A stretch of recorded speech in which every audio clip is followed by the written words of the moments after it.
Good morning, everyone, and welcome to our webinar. I am Fotis. I'm a research engineer from LMS, that stands for Laboratory of Manufacturing Systems and Automation, and welcome to today's webinar.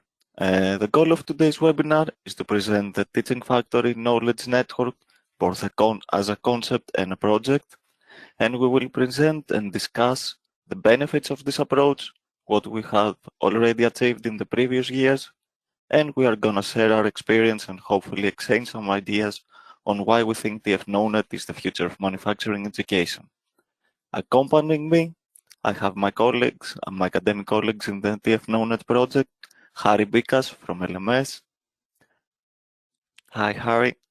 Ulla Rizwan from Aalto University. Zigor Asbilkin, it's a little bit late, but he's going to be with us shortly.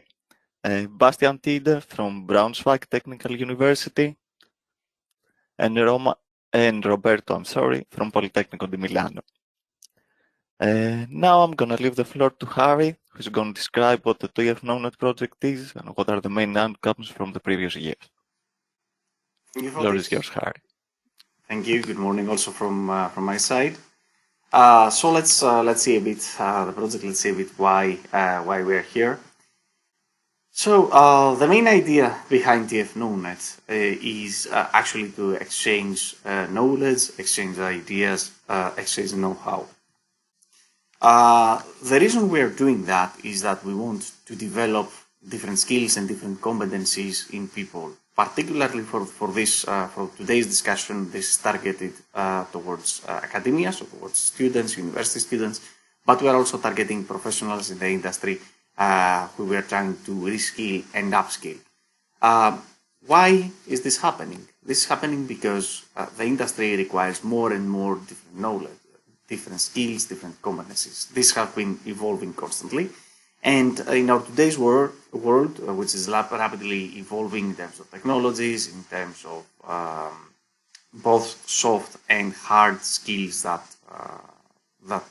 the workers need to have, we need to be able to train the right kind of professionals, the kind of professionals that are needed by the industry. According to numerous studies, this kind of skills and competencies have been evolving at a rapid rate. And we see today quite a lot of focus on the so-called soft skills, skills that cannot be effectively taught inside the classroom, skills that need to be developed in cooperation with others and through problem solving. On top of that, we know that Europe has a lot of formal education, higher education that is targeted to skills development, competencies development according to the needs of the industry. But this is often a bit disconnected. Universities teach specific subjects that are oriented towards the industry or are close to the industry needs. And while this is quite often the case, it's not always the case. On top of that, universities have a lot of equipment that is often underutilized and could be better utilized in collaboration with other institutes, in collaboration with other companies. In addition, Europe hosts quite a lot of manufacturing companies, most of them being SMEs that have a lot of needs in solving challenges in their daily basis, in their daily operation. So what would we propose with TF KnowNet? TF KnowNet actually brings together industry and academia and forms a knowledge exchange network. We propose a method so that we can all work together, mutually developing skills, promoting and sharing expert knowledge. This happens through remote connection between the different actors. And we have obviously on one hand the academic actors, so universities and research centers, and on the other hand the industrial actors, which are either small and medium enterprises in the field of manufacturing, or even large companies, large enterprises in the field of manufacturing. The goal here again is to exchange knowledge. So typically the academic partners are able to provide new concepts or new solutions to industrial challenges, as well as remotely access test beds, education and training, as well as access to new talent. On the other hand, the industrial partners are usually able to provide industrial expertise and what is the actual status of the industry to the students so that they can have an open window, let's say, in the industry and they can see how industrial partners actually do things. And at the same time offer practical knowledge on their actual topics. They can also offer a series of daily challenges that they face that the network needs to solve, and also are able to request training on a specific subject as well as request access in testbeds for validating different ideas and different concepts. Testbeds that, as we said before, are already present in universities and often quite underutilized. This is a very versatile scheme, so we have different possible modalities in TF KnowNet in terms of knowledge exchange. We can use this network and we can use the concept for collaborative remote teaching, which is something that we are going to dive deeper later on within the presentation. We can use the network in order to solve industrial challenges. So one company that comes up with a challenge that they face, they propose that challenge to the network. We assemble together groups of researchers and students that can collaboratively work towards solving the challenge and propose a solution. And we can also use that as a tool for industrial training and upskilling, offering specialized know-how through the different nodes of the network towards that goal. The whole concept is enabled through advanced ICTs, and it is a remote collaboration concept, so it is facilitated through the internet.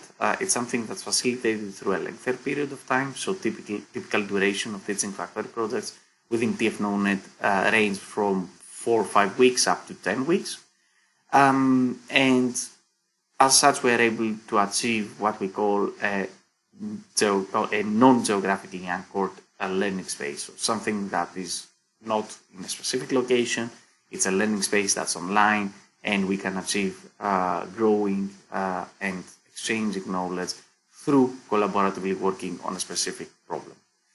Let's see a couple of examples of that on what we did actually last year and what we are continuing doing this year as well.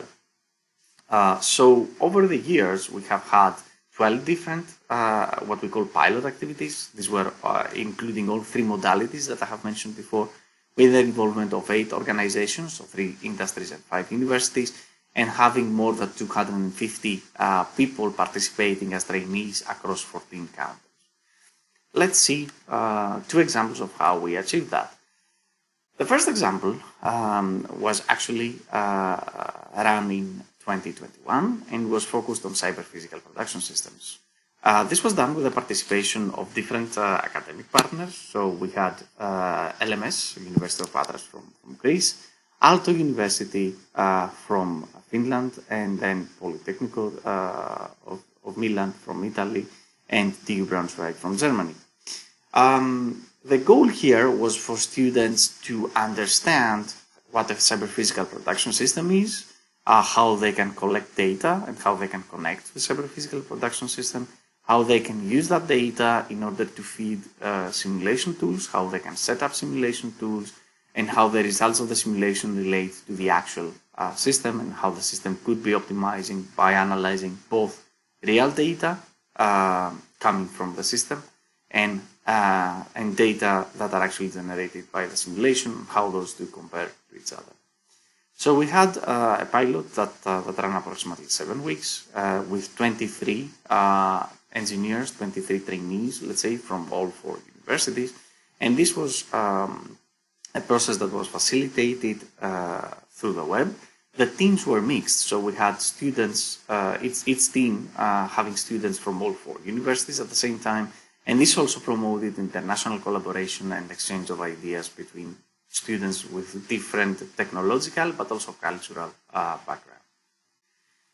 Coming to the second example of such an application, this was also run last year. This was a slightly smaller pilot in terms of the overall network. So it was facilitated as an exchange between Mondragon University in Spain and Laboratory for Manufacturing Systems and Automation at the University of Athens in Greece.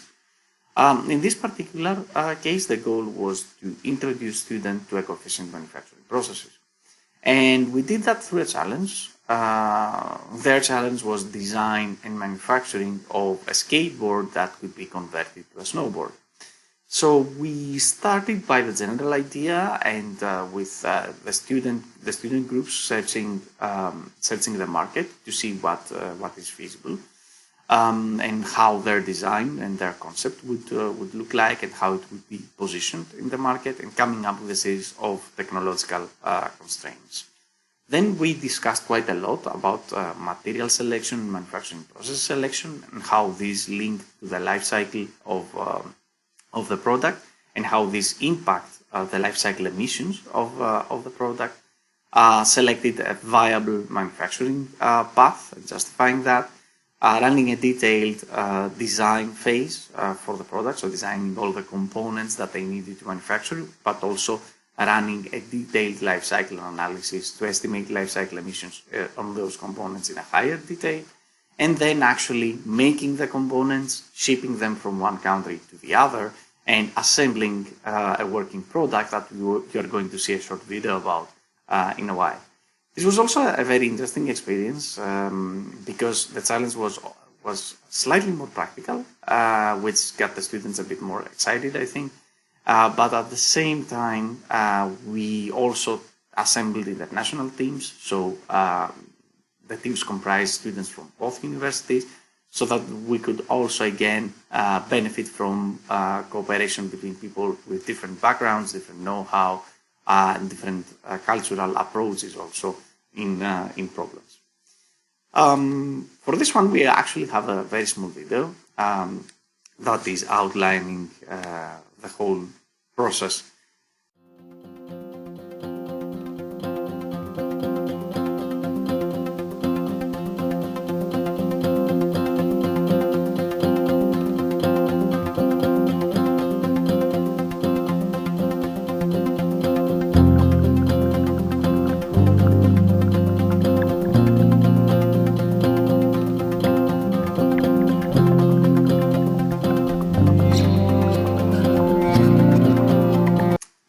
So these were the two academic-oriented pilots that we ran in 2021. And as we see, we add a lot of value for academic partners in terms of being a new experience for the students, and be able to start developing skills and competencies that are not purely technical, but are also linked with working with teams, time management, cooperation, international teams, problem-solving aptitude, etc. At the same time, although industry was not directly involved in these pilots, we see that in general, teaching factory adds value for the industry. In the case of industrial pilots, we see that it facilitates generation of innovation by creating new ideas and new solutions to problems. It is a nice form of outsourcing for companies, in the essence that they can find solutions to their challenges, not industrially robust yet, but still initial solutions to their challenges with quite a lot of out-of-the-box thinking, and also helps them quite a lot in terms of talent acquisition. So they get acquainted with students that are not in their environment, that they could eventually recruit in their pursuit to find skilled people for their openings within the company. I think that we are going to have a quite lengthy discussion as regards the benefits for academia later on. So I will conclude this presentation now. Thank you all for your attention, and if you have any questions, we'll have a chance to discuss them also in the upcoming discussion together with the rest of the colleagues. So thanks a lot.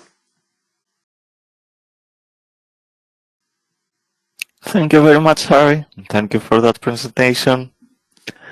So let's see what the other partners think of this project so far. So going over to Bastian, I would like to ask, how was your experience and your journey with the Teaching Factory Knowledge Network so far?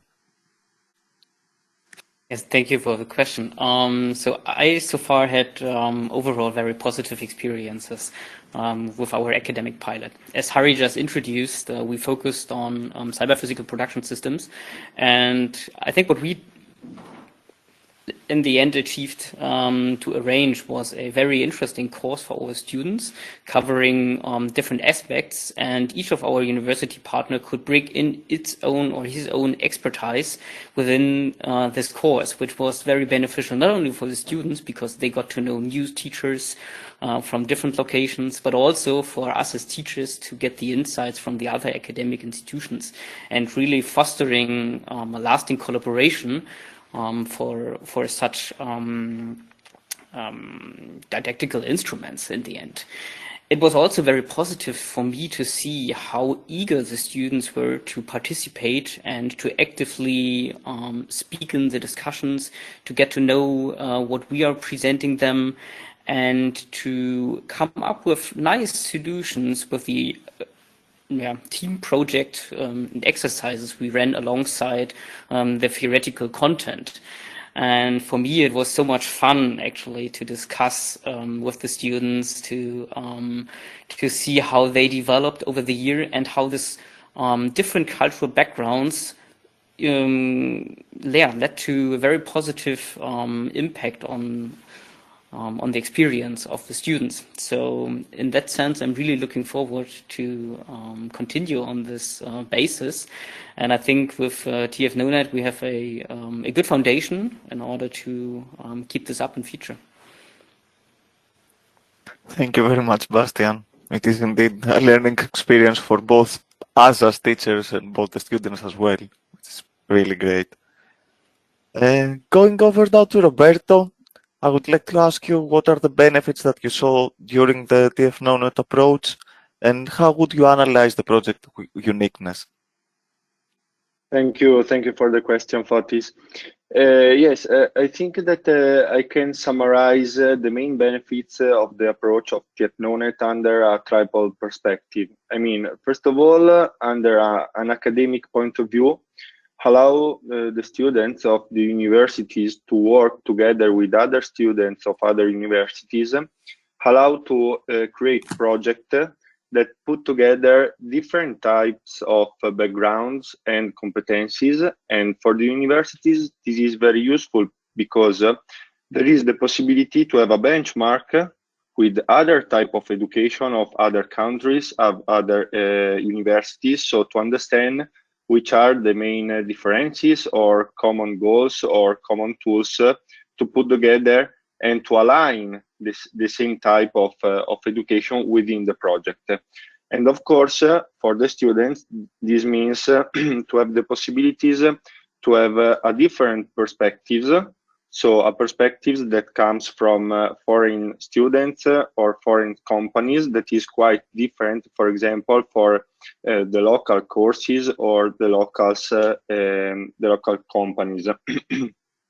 And of course, this brings to a second very useful benefit of the approach of the project, that is to exploit this type of project and activities to design future educational contents and paths. So understand, starting from these differences and different competencies, to design new content, for example, for the next courses or for the next academic years.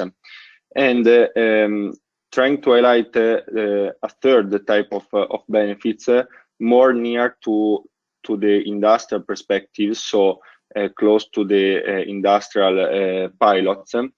I think that the main benefits is for the companies to reduce the gap that exists in a lot of our companies and in a lot of our countries between the academic world and the industrial world. Especially we know for small medium enterprises that not always the companies has the capability and the resources to work very closely with the students and with the academic environment. So I think that this kind of approach of the teaching factory of TF KnowNet allow to strengthen the bridge between academia and industry, and bringing the possibilities for the employees of the companies to work strictly related to with the students of the universities, and allow the students to face real challenges. So I think that the activities have a very high impact both from the academic point of view and industrial point of view. Thank you very much, Roberto. I think we have Zigor with us from Mondragon University. So if you are here, welcome. And I would like to ask you again the same question as Bastian. How was your experience with the concept so far? And some like other experiences from your journey through the pilots. Yeah, thank you very much, Fotis, and sorry for being late. It was a misunderstanding for myself. I mean, yeah.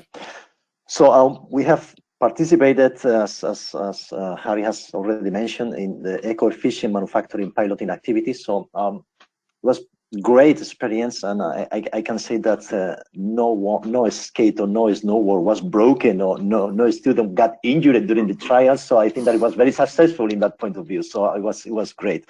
No, I was joking. So I think that it was very interesting. I mean, to have this link within these two universities that one in Greece and the other one in Spain, in the Basque Country. I mean, the distance is such a long distance, but in this case, with these new technologies that we have in hand nowadays, I think that the distances are shortening a lot. So it is possible nowadays to run this kind of piloting activities with no problem. I mean, in that sense, I think that it was a great experience. We enjoy it a lot. The students have fun during the process, so it was great. I have to say that in Mondragon University, we have experienced before with the PO-PBL kind of approach for students learning by doing. But we always wanted to try different approaches of learning. So this TF KnowNet approach, TF KnowNet project, among these partners that you have, that we are in this proposal, in this project. I mean, we have give another turn to learning approaches. So I think that this is the way. I mean, just to explore new methodologies, explore new way of doing things, so that the students can learn. They are happy doing this stuff. So I think that it's great in all the senses. So and also I think that I mean, it has been mentioned already that different people from different cultures and to have this crossing of this different way of thinking in some ways also, I think that is great. I mean, it's very enriching, and it's the way of doing things. So I think that we have to go further in this methodology, and hope to TF KnowNet to be in a long time alive and trying to spread this methodology across Europe. That is great for everybody. So yeah. Thank you very much, Igor. I think everyone had a smile on their face when watching the end result of that project. And everyone was really happy that no one got hurt, actually. So going back to Bastian, I'd like to ask you, because not everything was great, not everything was easy. So what are the challenges that we have encountered while trying to implement TF KnowNet? Yes, exactly. We cannot just come up with benefits without mentioning the challenges we had during our journeys. And I think some of these challenges are quite prominent, and some are very basic, and some are just luxurious. I think what was among the most challenging points was the schedule. When we have so many universities working together, I can assure you, everyone is starting their semester on a different date. And for us, for instance, it was the case that we, I think, started like the last, where other students would usually already sit in lecture halls, but our students still on vacations, maybe with the parents or at home. And this, of course, is something to keep in mind when we design these learning activities. So we maybe need to stretch a little bit in order to fit the content we want to convey. And we don't want to conflict with other lecturers or appointments of the students as well. So this is really something where we need to get flexible. But what we see, I think, is due to this, trend, hopefully the trend goes a little bit back to online courses and seminars. We are quite used to this by now, and we managed to provide the flexibility for our students to attend other courses, or we shifting our appointments a little bit to enable this for most of the students. On the other hand, we have some challenges maybe when it comes to matching the content and the interests of each partner. For us, for instance, it's sometimes a little bit difficult to come up with a new course which has quite a huge similarity to something existent. So this is where our faculty always has some doubts, and you need to argue, of course, that this definitely provides additional benefit for our students and is not just overlapping or copying the contents of an existing course. So this might be something that comes up. Also, of course, sometimes you have experts in the same fields from same universities. So maybe you have to overcome certain exclusives and to work together with the other teachers and lecturers from the other university, which is also beneficial in the end if you take this challenge just as a chance for your opportunity to improve yourself. Also, of course, due to the fact that we now have students from multiple universities collaborating together, this also might introduce new obstacles.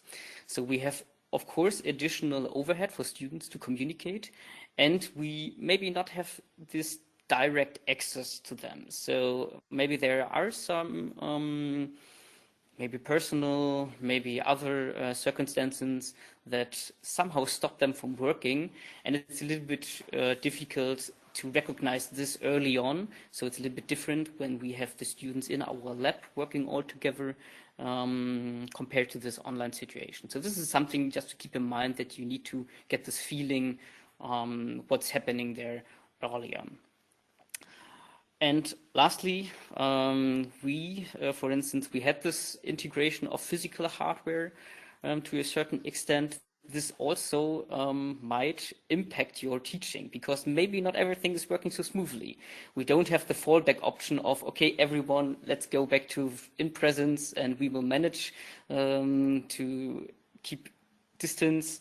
Maybe this is not possible anymore. So we need to think about methods in order to transfer these physical worlds into virtual worlds as well, maybe by shipping products, as we heard, or maybe by live broadcasting from on-site.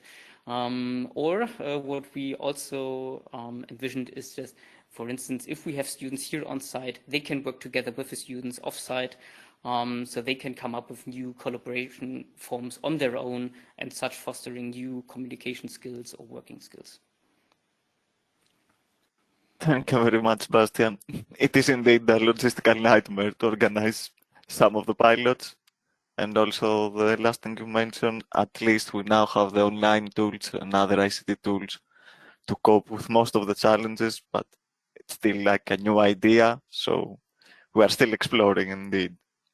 Now going back to Harry, I would like to ask you, what are our future plans for the network?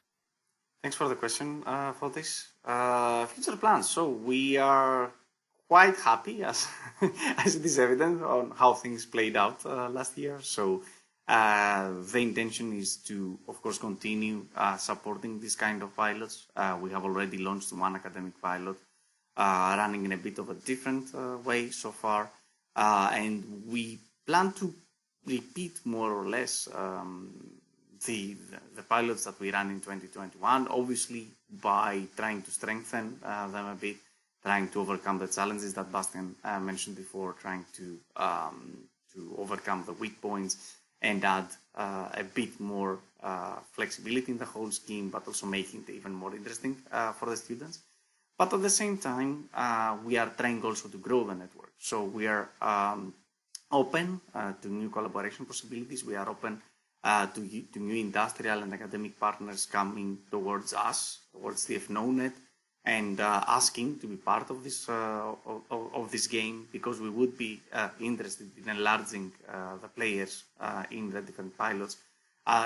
because most of the benefit that we get for these pilots is actually through doing things together. So the more people we have around the table, I guess that the better would be in terms of interest, in terms of content, but also in terms of potential collaboration under different headlines. So we can, let's say, mix and match between us and constantly be able to come up with new ideas, new educational content, and new interesting things for our students as well.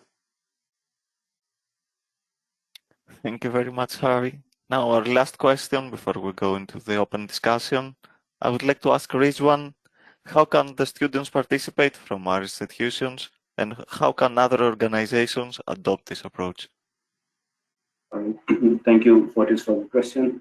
So it's important to know, since we are a network and we want our network to grow, so we would like the partners to join our network. So SMEs or the large enterprises or the academia. So basically the universities, they can contact us and join the network. Well, the contact can be made primarily through our website domain. That's also written here in the screen. So tfknownet.com. There one can find this register and interest form, fill it, and then we will know that you want to participate or join project. Secondly, one can also go through our social media channels. We have our presence on LinkedIn and Facebook. There you can send us a direct message or maybe comment your interest on one of our posts. We do have our YouTube channel as well, where we have our recorded previous year's project introductions and the previous year's highlights. So one can go through those and also explore more options. And lastly, coming to this point which you asked about students. So for them, it could be two ways. So maybe from their university, which they are studying already, and that is a part of TF KnowNet consortium, and then that consortium can be found out from our website. So if they are a part of a university who is already a part of TF KnowNet, then they can ask their university representative to contact with us, or maybe they can contact with us directly. So that would be the way forward for them. And the second thing second option would be for those who are not, the university is not a part of TF KnowNet. In that case, the university representative or someone from the university staff can contact us, and then we can guide them how to have this discussion with us and how to be part of the project in the future. So that would be briefly all about contacting us. Thank you very much for the info, Rizwan. We have run a little bit late, but still, we would like to have an open discussion from our attendees. So now is the time. If you have any questions or just opinions on what you heard so far, now's the time to speak up, and hopefully we'll be able to answer all your questions.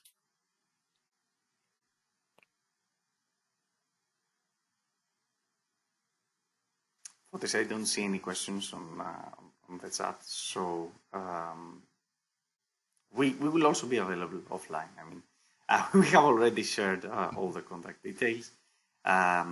If there are questions, I guess that people can contact us at any time.